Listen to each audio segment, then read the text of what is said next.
Hello, this is William with Allegory Gallery Interviews, and I'm here today with Andrew Thornton and Christi Friesen. Hi, everybody. Hello. We're here to talk with Christi, and many of you may know her. She's really well known in the polymer clay world, and we just had a few classes with her here in Ligonier, which were really fun. Yeah, we had a great time. A lot of good techniques. Yes, we learned a lot. Mm-hmm. So you can find out more about Christi at christifriesen.com. That's CHRISTIFRIESEN.com. So Christi, why don't you tell us a little bit more about yourself? Alrighty. Well, I was born at a very young age. And actually, I love that line. I use it in a couple of different places. And the first time I used it, it was I was doing some gallery stuff, and I was new at this. And all these people had these impressive resumes, you know, places they taught, solo shows, everything else. And I was supposed to have my little CV as well. And I thought, geez, I got nothing here. So I thought, well, if I opt for humor, such as that, which is how my resume started, then they would either go, wow, she's so good that she doesn't even care about telling us how good she is, or she's a loser. But I figured I had 50-50 chance anyway. Clever. So I've kind of gone with that sort of thing from then on out. Good pointers for those starting out, right? Fake it till you make it, baby. Right. But I did obviously start as a very young artist, which many people have. If you're creative, you kind of know that early on. For many people, some wait till they're very late in life to figure it out. But I think I started, you know, the typical kid stuff. But I can remember that I had my first oil painting lesson at 3. Now, why my parents would let me touch oil paints at 3? Yeah, because I also remember there was many turpentine baths after class. And I have oh my God, everywhere. So maybe that wasn't the best choice. But I've loved it forever. So I used to do earth and clays, and there's, you know, our family was artistic, so we had all kinds of different artsy things. But I always loved the sculpting with clay. And then life happens, and, you know, family and various things. And at a certain point in my life, I thought, I'll get my midlife crisis done early, get it out of the way. And I thought, if I'll be an artist now while I'm young enough, then how can I sell things when I'm 80 for $80 billion if I haven't started earlier on? So that's when I decided to go back into clay work. And I was kind of looking to see, you know, kilns and all that stuff, because I didn't have one at that time. And somebody said, have you ever played with this stuff? And it was a little square of brightly colored plastic clay. And I went, that's interesting.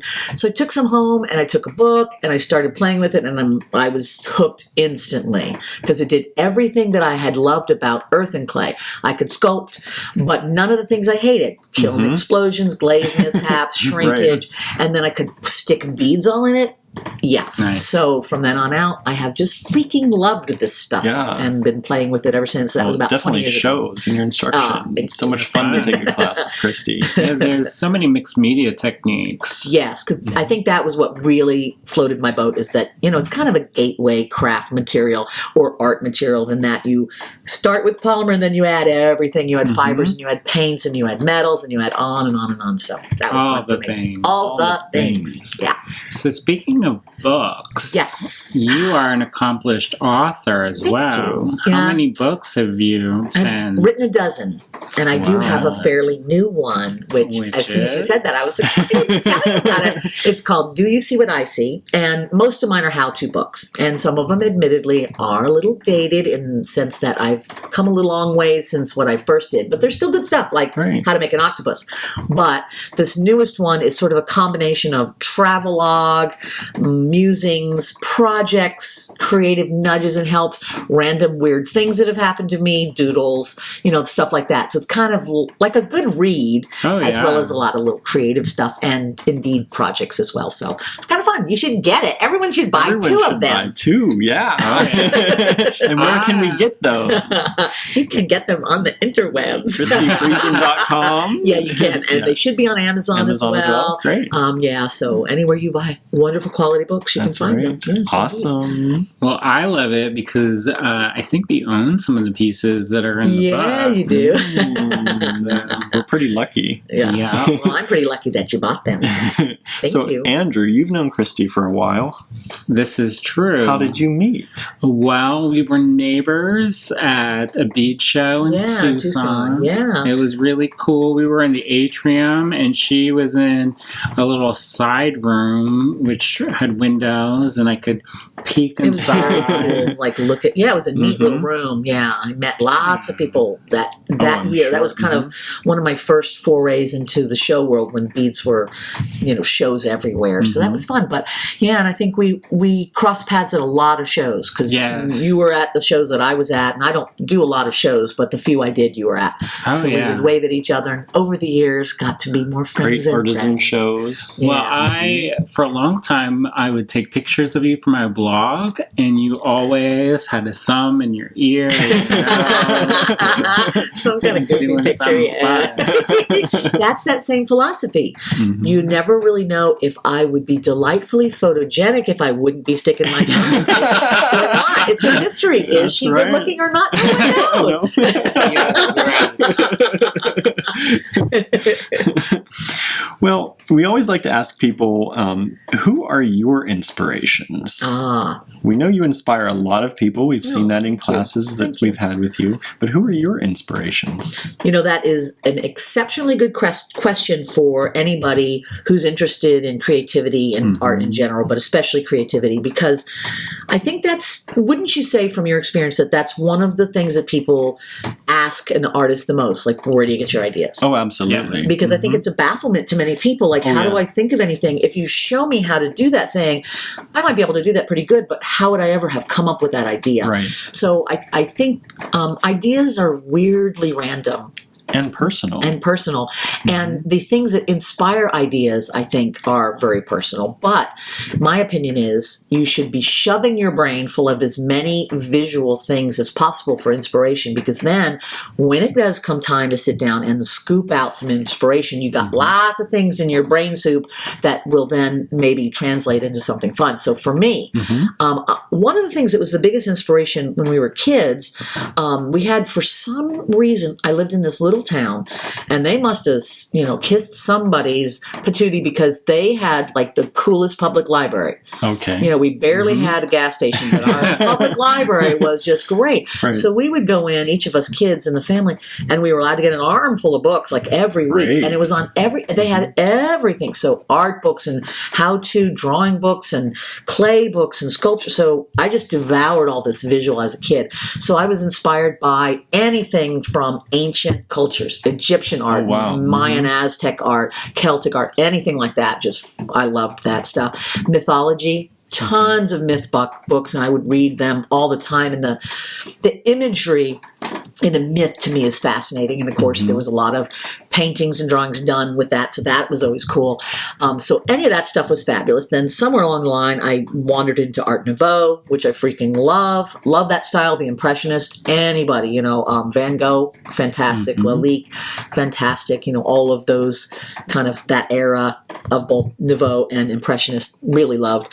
And then nowadays, with just the plethora of artists that are available on Pinterest and Facebook and everywhere else, absolutely. it is like an explosion of the visual right now. Everybody's doing everything, and they're everywhere. And you're just kind of wandering along one day, and it's like, why, look, someone is making little tigers out of silkworm cocoons. Amazing. Who even knew that this was happening? Right. But on the internet, there it is. So ideas are just everywhere. And then, of course, nature. So who isn't inspired by nature? How do you filter your ideas? I don't. With all that you It's just a big don't? jumble, constantly slushing all around in there. And then when I sit down to make something, because I see so many things, I have done art long enough to where I kind of know where my voice is. Okay. So when I sit down to make it, and you think you do that if you're lucky enough to have a very strong voice from the get-go, which some people are, and I feel like I was lucky enough to have kind of a look early on that I have stayed with. But then when I sit down to do it, all the stuff I've seen, there's so much of it that not any one thing is going to be overly influential in what I'm doing. But it'll be bits and pieces of all those things. So I think somebody somewhere along the way said that there really isn't anything new. If you're lucky, the best you can do is rearranging things to look newish. I like that. And that's what I kind of feel like, is that anything any of us do, somebody has done it similarly, or there's pieces of it. You may not even know you're channeling something that you just recently did, but if you can just kind of play with all those things that inspire you and let them kind of guide your fingers as you're playing. If you're lucky, you'll come up with something good. Yeah, so shove in all those visuals. Unconscious. Absolutely. Yeah. Well, it's interesting that you should mention the mythology and the fantasy kind of elements because that kind of plays in your work now with the elements of whimsy and kind of wonder. Yes. Yeah. So I should have said too, like Dr. Seuss, so you can see that you see this sort of mythology, but you definitely see this Dr. Seuss influence where it's just whimsy, fantasy, strangeness. So yeah, they kind of go together. Yeah. Playfulness, especially. I was the generation that grew up reading Dr. Seuss books, and and many of my age have never been the same since. That was like an amazing time in the life of an American child that you can read with fizz or fazz or voo. I mean, seriously, you don't come back from that. So you mentioned having inspiration from books and from an early age, and a lot of that is kind of almost a secondary kind of inspiration in the sense that it's photography and stuff that's shrunk down. How do you feel now that you've seen the things in real life? Because you travel quite extensively. Oh, good question. That was great, because you're right. So many of us, we just see things in a book, things online or whatever, and I have been very lucky in the last, 5 to 8 years to do a lot of travel and go to a lot of countries to teach. And boy, you are so right. When you can like touch some things that you've seen the style of, or like be in a Japanese shrine where everywhere you look, it has been pruned over hundreds of years to be absolutely beautiful from every perspective. The lake is perfect. The fake island in the middle with the little bonsai trees are amazing. The golden shrine reflects from every angle. Then you're kind of like getting, all of your senses are getting not just bombarded with the visual, but with a feeling that you only get in a 3-dimensional way. You can have feelings when you see an image, but when you're standing there, then you're kind of connecting with it in a different way. So I think that is kind of important if everybody can get out. And, you can't always travel the world, but there's places even in your backyard that if you just sit for a minute and, dig in the dirt and bugs come up and play around by your feet, that may inspire your way of looking at segmented forms or the way antennae move or whatever. So there's always something to connect with in real life, not just to see deeper into. Well, I feel not only are you an artist and an author and a teacher, but you're a great curator of experiences. And you do that in your groups, like your new Christi. Actually, there's I'm doing both. We talked just about like the things you experience online versus the things you experience in real life. So this year I've always traveled, but this year's all travel, and I'm doing 2 different things. One is an in real life experience where you can come with me for a week in places like France and Venice and have a creative experience, which is great. But I am also doing I'm also doing this virtual Christi a Go-Go on Facebook. So if you go to Christi Friesen and you drag down to the instructions, you'll see workshops. Click on that. And you'll see a little icon for this virtual thing. And essentially, it's a way for me to get a little bit of your money. And it's not very much. It's only $35. And you can do it all year for that one low only price. That's not bad at all in this time of monthly installments. And I do that too. But I was being very generous on this one. I thought, I started it when I was in Maui and I couldn't do a workshop there. So I thought, well, why don't I do a virtual one? And so for 2 weeks, people paid the money. They came on this special little secret Facebook group. They had to be there by invitation only, which was what the money covered. And then I did all these little live Facebooks when I know you guys do a lot of that. And it's such a great way to kind of, everybody feels like you're doing it together. So we went whale watching together. You know, we picked papayas together, but I sat down, put my camera, my phone camera there and did demos. So we made a little ghoulie together, which is one of the things that I make, covered with sand from the beach, you know, and so cute. Showed them how to make that. We did turtles. So this is what this thing is so it's not only that you're coming with me and seeing what I see, and like one of the things I just chatted is we went down to the river with you guys down to Ohio Pile, and I took some pictures of the mossy embankments, and then I kind of sat down and talked about moss and making yourself shrink down to see the size of this moss in perspective and how that could inspire you to create. So, you know, things like that. Absolutely. And then, of course, doing videos of like, here's how you make an octopus or whatnot. Right. So, yeah, it's been fun to share that as well. Absolutely. So everyone join, because it's great fun, and it's all year. And I'm going to many, many places And this you year. Start by going to your website. Yeah, you go to the workshops, you'll see it, you put your little one, and it's one-time thing for the rest of the year, and then you can go back and see all of that stuff. Oh, great. So it's all the videos are still there. You can watch our whale watching expedition and watch the whales all with access. me and Maui, and go back and see all of the videos and all that stuff. So it's good. So how do you think that's influenced your artistic journey? Is it kind of a collaborative where you're working with the people as you're taking with them? I think so. And I know you teach a lot, also, Andrew, but it's interesting, wouldn't you say, is when you teach a workshop, you know, you're expected to kind of bring a game and you show people what to do and they're following that. But there's always something that happens in the class where someone's using material you weren't aware of, or they're putting a color combination together in kind of an interesting way. Or for me, sometimes I'll show people how to do something and they're like, oh, well, couldn't it be we do it this other way? I'm like, oh, yeah, that's way better. So skip that I just told you, let's do it this way. You know, so there's things that you learn from everyone else. I mean, because it would be rather arrogant as a teacher for me to think I have all the answers. I have a project, but it involves techniques that are universal. Other people on any stage of their journey creatively are going to have input, and you've got to listen to each other and help each other and respect each other's input, no matter what skill level people are at. So I love it. And then they bring me stuff, not just snacks, which is great, but, you know, they'll bring me little pieces of kyanite, or they'll bring me a shell that they found, or a bottle cap that looks weird. And that's exciting, too. So we're kind of sharing that aspect as well, which is and their lovely. experiences, too. Yes, very much so. And some people have told me, like, wow, that something that I said in the class really opened up their way of looking at creativity, and that helped them out of, like, a creative block. And they got to move forward for that. Or kind of my style of teaching is I'm more of a creative cheerleader. It's like, I want you to come in. It's a safe place. Thank you. And it's like, yay, we can do it together. You're doing great. And coin a phrase. That's Andrew's phrase. Which is so awesome because it puts people at ease. Creativity is there. They wouldn't be in class if they didn't want to make something. So if you take away the fear of failure and that they're not going to be judged and everything that they're going to do is great, and let's just see what we need to do and make it greater or not. We'll just look at what you've done. Then people, they pull out of themselves stuff that's been there all along, and I love being a part of that. Makes me happy. I think when somebody takes a class, they're giving themselves permission, and they don't always know that they're giving themselves permission to be creative and kind of embrace that. Yeah. And I think because of the way sometimes art is taught in schools, or the way they people have not been able to express themselves freely in their home environment or whatever, that they're giving themselves permission, but they're wary that that's going to get shut down.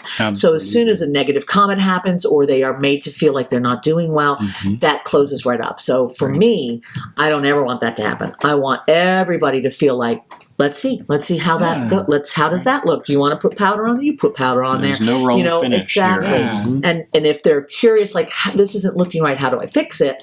Then I can give some suggestions. But if they're excited and it looks like crap, and that is sometimes where you are. Like, my first things in polymer were the worst. The worst. And I wish I had saved them just to show people.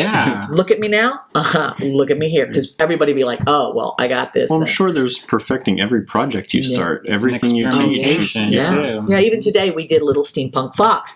I teach it markedly different today than I did 2 or 3 classes ago, because in teaching it you develop ways based on how the people are creating with you that you realize, ooh, that was awkward for them, or that was harder to do. Let me simplify that, or let's add this.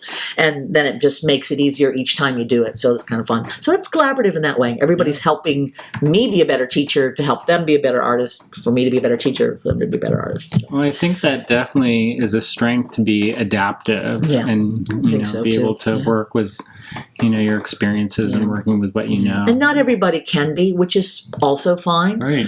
Some people are very closed in the sense that they need things to be very straight and symmetrical, and the processes have to be organized and clean. And they make amazing things. Oh, yeah. I would hate that. It would be terrible if I had to. But, I'm not going to look down on somebody who's got that process. Well, I know I'm I like to be given the instruction. This is how this is. So this was a crazy week for you. It was, but you're very good at that. You're very good at, from experience, you bring people around and you show them this is what I do. Yeah. And then we can go back and do that or not, or do something else. Right. And people who are more creative than me or can go off on their own. They can go off, or you can go, I'll follow the steps, and then I try to kind of wander to make sure that you're following the steps of what you want. Yeah. Right. I think it's good to kind of give both. Yeah. It works really well. And then at the end, we have amazing little steampunk boxes. Yeah. Will you help people achieve the goal that they set for themselves?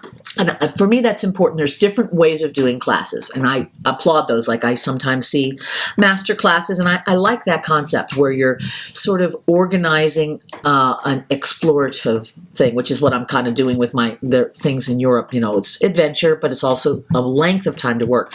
But I feel like if someone's coming to a half a day or a day class with me, most of the time, they are trying to get off of work, or they've had to get away from their life and they don't have much time to do it. So I know that they can only really spend a little bit of time. And at the end, they need to have that satisfaction of completion. Right. Or that particular workshop will not be satisfying to them. Right. Yeah. Other kinds where it's open-ended and you're starting a new way of looking at something, you don't necessarily need completion. But this, you want to walk home with a butterfly or something in your hand. Yeah. Right. Absolutely. And so I really try to make sure at the end, you've got that finished piece. I think the conceptual workshops are sometimes harder because they're much harder. You can't walk away and say, "Oh, look at all the things I made," because some of the things you made were all in your head. Yeah, and it's like therapy in that sense. Is that the object of therapy is for you to have to bring up things that are a little painful to look at, so you can change your perspective. And one of those classes that is like that, that's what you're doing, is you're examining your work. And sometimes that is looking at it and going, oh, I'm not doing my best work, which is not pleasant. But if moving on as an artist, it's cathartic and you have to do it. So there's some tears. But I know that when, somebody comes to me from 2 hours away and they got half a day, they don't need tears at the end. They need a happy steampunk fox. That's what they need. Right. But both are valid and wonderful things. So, you were talking about the Christi Go-Go, and you're talking about these workshops in Europe. So why don't you tell us a little bit about those and what people might see? Oh, on the virtual experience, which again is only $35, and it's for the whole year. So reasonable. You should buy one for yourself and even for your friend. Quote unquote back issues, right? Exactly right. You get everything in this deal. Not to spread it too big. Right. This year, I am having a big travel year, so I'm going all over the place. Lots of places in the U.S. Obviously, I started the year in Maui. I've gone in Tucson, Ligonier, and Morro Bay in Georgia, and San Antonio, various places. But I'm also going overseas a lot this year, and I'm excited about that. So obviously, I will bring people virtually on those overseas tours, and then connect with people in real life as well. So in my Europe, I go in May. Okay. And I start in Cyprus, and we'll go see the Roman mosaic ruins and all that fun stuff, and then bop over to the UK for a while, do UK things, and then off to southern France. From there to Venice, which I'm so excited about. I've never been to Venice, so I'm going to have a blast. It's new for you, and probably a lot of people watching. Oh, yes. I'm jealous. I know. I cannot wait to go get glass and smalty and all kinds of stuff. We've got so many things jammed into a tiny amount of time, so that's going to be insane. I don't think I'll sleep until after I get out of Venice. And then from there to Ireland, a place I've been multiple times, and I love it. And it's going to be a good adventure in Ireland. And a little bit more back to UK and France again. But once I get done with that, it's very quick before I turn around and go to Australia. Oh, wow. So I got people all over on, both sides of Australia, Western Australia and Brisbane and all that. So that'll be a blast. And absolutely. Maybe Tasmania too, which will be fun. And then Japan. I go to Japan fairly frequently, so we're going to have a wonderful, fun time there. And I'll probably finish my year. I have a friend in Thailand, so I thought, well, let's just go there. It's going to be cold and wintry many places. Where can I go that's sunny? Thailand will be great. Yeah, so there will be a lot of traveling and so many things to inspire me. And by virtue of that, you guys who are following me, and ideas and things to make and stuff to find. It'll be great. Oh, yeah.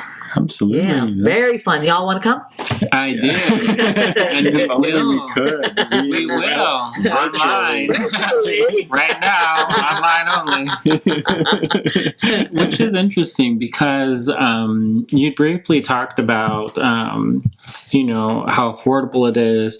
And I think that touches on the fine balance of being a creative person, but also an entrepreneur. Yeah, that's very true. And I think you guys obviously know what this is all about, is that when you are trying to make something that's your passion into your career, so that you don't do a job that saps all of your creative energy out, which most people are stuck doing. Not that there's anything wrong with working for a living, but if you're creative, after you put in a hard day's work, you have nothing left for creativity. Right. So many of us do kind of take that route of how can I make money out of what I do? And everybody solves that in different ways. You guys have a fantastic bead store, and that gives you, Andrew, I think, as the main creative, an opportunity to showcase your amazing works. Oh, thanks. And which is fun. And for me, I've done a lot of different things, but one thing I'm finding right now that I'm finding my joy in is that I'll do these little things, put them up on Facebook, and then my fans and my followers can buy those as I go along. When I was in Tucson, I stopped and bought myself a lot of cool things. Oh, yeah. So like fossil rocks and dinosaur teeth and various things like that, but I bought extra. So my fans who couldn't get to Tucson, which is a fantastic pile of bead shows and stuff, could buy some of those fossils with me. So that was fun. And that, of course, helps. I went and I bought stuff from you. I know, right? I found some rooms you didn't found it, I guess. But yeah, so then, they're supporting me.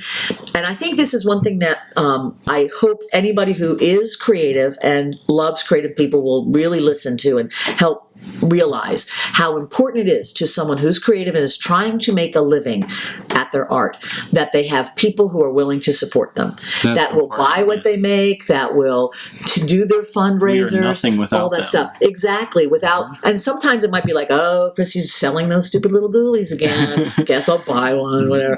It's wonderful because for me, when you do that, then my bills follow me around just like anybody else's. You're letting me pay those normal bills of existence by buying something I've made so that I don't have to stop making. Because I think those of us who make, it's a bit of a gift to the universe. So you want to be able to keep giving that gift to people and sharing things that you're good at that are uniquely yours with others. Because not everybody can do the same thing. So when somebody is a decent artist, that I think benefits the universe. So having other people support that, I think, keeps a really nice cycle of beautifying and enriching the world going. So I thank everyone very much who has bought all my little crazy things off of Facebook and wherever, and I know you guys are in that same boat too. Well, you said a very important word, it's a cycle. So not only is it them supporting you, but you're giving back to them with either information or with your creativity or actual physical, touchstone. Yeah, I think you're right. We kind of develop, it is kind of like a little family sometimes, and I know some of my people like tease me like, I'm one of your stalkers, which I know It's really cute. Luckily, I don't have any actual stalkers, but that just means that they're having a fun time, being with me, whether in real life or virtually. And I feel that. I mean, when I'm going, I know everybody's got my back. They're all excited for me. And I know you guys too. As we go through these steps of our journey artistically as entrepreneurs, we've got people there going, "You can do it. Here's $1." And I love it's great that. knowing when you're coming up with a new thing that you're automatically going to have a family and a base to support that. Totally. So it's already scary enough coming up with something new. Oh yeah. And when you already know that if something's going to sell, it's going to work out. What if I have 1,000 of these glow-in-the-dark ghoulies in it? What do I do? But a very beautiful art, right? Will you pay my credit card and pictures? Right.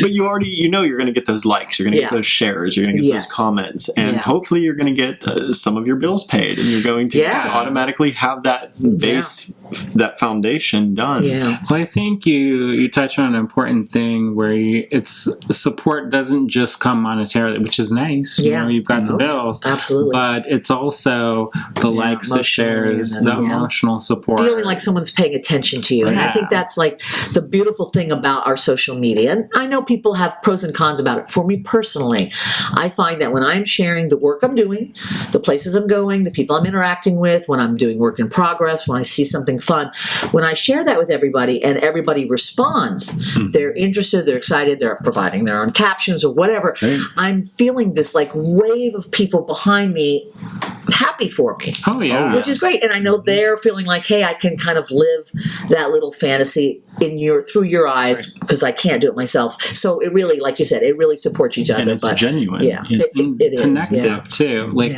we talked a little bit earlier about how we met, but I don't think we really got to know each other until social media. Yes. Yeah, because we'd see each other, in a show really fast. You're in person and you don't meet each other. Right, isn't that bizarre? Yeah. I'm good. I'm talking to customers now. I'll catch you later. Yeah, me too. I just ran away from my booth for a second. Bye. Right. I got a key. That's it. Do you need a sandwich? Okay, good, because I don't have time.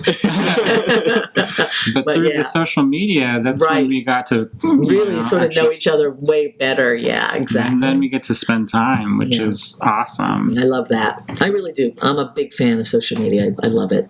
Yeah, absolutely. Well, we always ask artists and anyone we have, do you have words of advice or words of wisdom for people listening who may be at the beginning stages of thinking about starting to do something creative or adding it as a side business or even jumping in wholeheartedly into it? I so do, which of course who doesn't? We like that answer, right? I do. And my biggest thing I can tell people is have fun. Life is so unpredictable. Mm-hmm. You have no idea what's going to happen tomorrow. And if you put off having fun, you may wake up one day and you don't get to have any fun anymore. And that's stupid. So eat cake, have fun with your friends, do what you love. Obviously, some of us have health problems. We have bills. We have a lot of stuff that happens. But there is no reason why you can't find joy in every day. Don't look at the negative. Don't look at the bad parts. Just look at the best that you can. Enjoy what you can. Live your life. Create now. Don't put it off. Don't build an empire of craft supplies and never use them. Have fun. I mean, We're all a little guilty of that, sell craft supplies, but keep doing that. I mean, but use them also. But yeah, have fun. Make sure whatever you do creatively is not only to pay the bills, but it's also to support your joy. Because if you do that, you won't burn out. Yeah. If you are only doing it to survive, and sometimes it feels like you might have to, you're going to get sick of making this little $5 item that you hate. So go have your joy. So that's my advice. Have fun. That's great. Yeah. That's great. Well, Andrew, do you have anything else you'd like to add or ask? Wow. Speaking of joy, what gives you joy? Oh man, the list is so long. I mean, I really am trying to look at it. It's like I am happy when the day is the perfect temperature. I'm happy when I'm at somebody's house that I like. I'm happy when the class that I'm teaching is going well. I'm having joy when there's an amazing chocolate cake, which there was the other day. I had a little bit of that. I think I really do try to find the joy in the day to day, really savoring the moment that I'm in. And so not only is it a creative kind of advice, it's a lifestyle. Yeah, because obviously the two go together. If you're in a good creative place in your brain and it's being fed however you need to have it fed, then what you're going to create is going to be so much better. So, yeah. But yeah, I like so many things. It's true. It's completely true. We've gone on little hikes together, and I've seen you drawing in the mud or busting a stick against it. I kind of caught you looking at me from the side here. I go, what is she doing? I wanted to see, like Winnie the Pooh, if you throw the thing in, if it would float down the rapids like a little canoe, and it did. It scrolled around a little bit, and then it caught it with that. Yeah. And I think that's I feel really appreciative that we've been able to share those experiences. Yeah, me too. I've had a blast with you all these years, knowing you and seeing your art, and we've had fun in person too, which has been a blast. So, so yay! Here's to doing it again sometime. Yes. Yeah. We'll have to have you back soon. Yeah, baby. Or we'll follow you somewhere. I know where you live now. Right? Yes. Well, let's just do a little recap of where you will be next and where people can find you. Yes. So go to the ChristiFriesen.com, because depending on when you're listening to this, I may have left that place already. Right. But from here today, when we're speaking in Ligonier, I will be next going to Arkansas, where my sister is, and hanging out there a little bit. Nice. Then I teach in Morro Bay, California, which will be a blast. And from there, I'm headed back to the East Coast for a bit before I head off to Europe. So there's a lot of, steps in between, but I try to put all of them up on my site. Great. Oh, yeah. And also, just before we end, I want to talk a little bit about how you are not only a teacher and instructor, but you are an inventor of products and tools. Yeah. So that's one of the things on my website. You're right. If you are a creative, I have really great tools, powders, stamp sheets, Swell Again, which is a whole fantastic metal coating patina thing. Lots of stuff over there. So please check that out. You'll find some unique supplies to help you create. Yeah, for sure. Great. Yeah. Well, thank you for joining us. Yay, thank you. Christi. And everyone, again, go to ChristiFriesen.com to find out everything about Christi's world. Everything. Including being able to follow her virtually. Excellent. Yeah. And she is also on Facebook as well, and Instagram. Yes? Yes, absolutely. At Real Christi Friesen. So. At Real Christi Friesen. Don't go for the fake ones. No. You want the real deal here. Well, thank you again for joining us, Christi. Thank you. And thank you, Andrew. Bye. Bye.